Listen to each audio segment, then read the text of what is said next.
హరే కృష్ణ. 4 యుగాల గురించి ఎన్నో పురాణాలలో వివరించబడినది. అదేవిధంగా మహాభారతంలో కూడా వనపర్వంలో ఒకానొక సందర్భంలో భీమసేనునికి తన అన్నగారైన హనుమంతుల వారు 4 యుగధర్మాల గురించి ఈ విధంగా వివరించారు. కృతయుగంలో సంపూర్ణమైన ధర్మమును కలిగిన వారై ఉంటారు. అప్పుడు దేవతలు, రాక్షసులు, గంధర్వులు, యక్షులు ఇంకా నాగులు అంటూ ఎవరూ ఉండేవారు కాదు. కొనడం, అమ్మడం లాంటివి లేవు. స్మరించిన వెంటనే జీవితానికి అవసరమైన అవసరాలు తీరుతూ ఉండేవి. కనుక ఎవరూ కూడా అనవసరంగా శ్రమించేవారు కాదు. దురాశ, దుర్మార్గము, అహంకారము, అసూయ, భయము, కపటత్వము అనేవి సత్యయుగంలో ఏమాత్రమూ లేవు.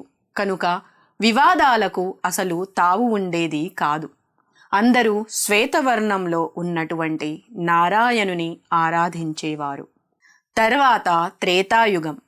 త్రేతాయుగంలో ధర్మము 4వ వంతు నశించి ధర్మం 3 పాదాలతో ఉంటుంది. ఈ యుగంలో కృతయుగంలో లాగా కాకుండా జనులు వారి అవసరాలు తీర్చుకునే దానికోసం వివిధ మార్గాలలో వివిధ పథకాలను ఆచరిస్తూ ఉండేవారు.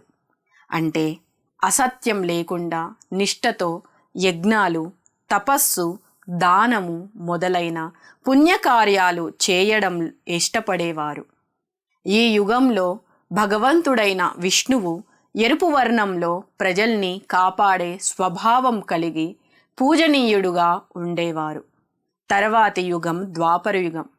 ద్వాపరయుగంలో ధర్మం 2 పాదాలపై నడుస్తుంది. ఇక్కడ వేదాలు 4గా విభజించబడ్డాయి.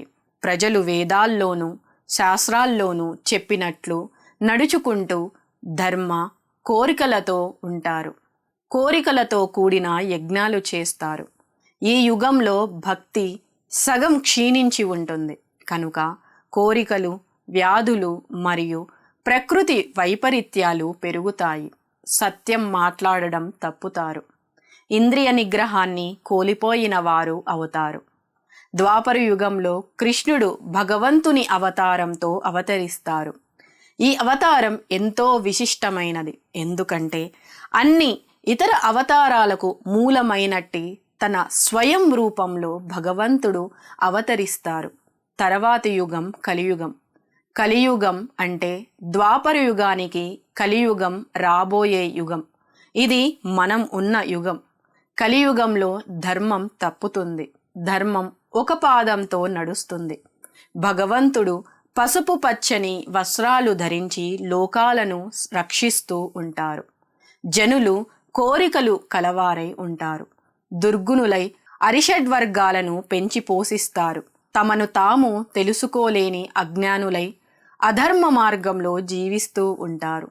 ఈ యుగంలో అవసరాలు కొరత చేత గొప్ప భయం ఏర్పడుతుంది. జనులు చెడు లక్షణాలన్నింటినీ ప్రదర్శిస్తూ ఉంటారు.